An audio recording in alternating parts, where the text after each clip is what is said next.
Hey guys, in this video I'm going to show you how to show internet speed meter on Taskbar in Windows 10 or 11. If you find this video helpful, please consider to like this video and subscribe to my channel. In saying that, let's just jump straight into the video.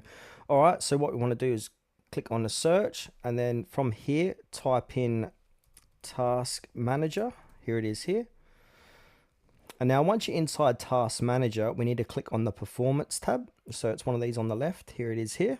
Then from here, click onto Wi-Fi, and now that's going to show your current download and upload speed, so you can see your send speed and receive speed.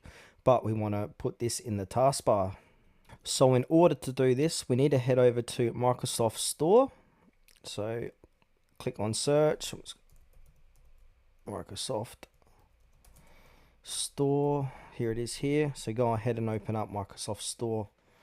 And then once this pops up, where it says search apps, games, movies, and more, type in net speed meter and then hit enter. Alright, and the one we want to download, it's completely free, the net speed meter. It's a green logo of up and down logo. And so we want to go ahead and get this, so click onto get. Alright, now once that is done, you want to go ahead and open.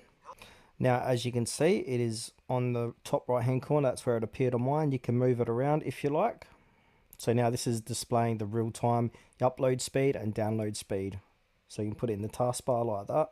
Now if I go ahead and right click it, we've got a lot of different options. We can play around, we can hide it, we can refresh connection, we can click on keep in taskbar like so. Probably looks better in the taskbar. You can also look at your connection info. Yeah, there's a lot of different things we can do here. We can take a screenshot if you like. So yeah, that's it guys, how to show your internet speed meter on taskbar inside Windows 10 or 11 on your PC or laptop.